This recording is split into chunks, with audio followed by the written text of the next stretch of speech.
আসসালামু আলাইকুম ওরহমতুল্লাহি ওবারকাতুহু। আমার শখের কবুতরগুলা, এই কবুতরগুলার জন্য ওই যে বিড়ালে বাচ্চাও নিয়ে খাইয়ালায়, ডিমও নিয়ে খাইয়ালায়, যার কারণে এই নেট দিয়া বেড়া দিছি একটু, যাতে বিড়াল থেকে কবুতরগুলা রক্ষা পায়, ডিমগুলা রক্ষা পায়।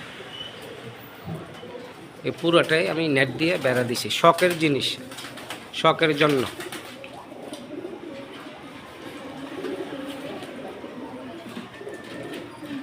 নতুন করে একটা খাঁচা বানাইছি কবুতরের জন্য। এই যে এটা নিচটার মধ্যে হইল হাঁস অথবা মুরগি রাখতে পারবো, আর ওই এগুলোর ভিতরে কবুতর থাকবে। দোনো সাইডে প্রায় 48টা খুফ আছে আল্লাহর রহমতে, আলহামদুলিল্লাহ। এটাই আমার শখের কবুতরগুলা। ধন্যবাদ সবাইকে। আসসালামু আলাইকুম ওয়া রাহমাতুল্লাহি ওয়া বারাকাতুহু।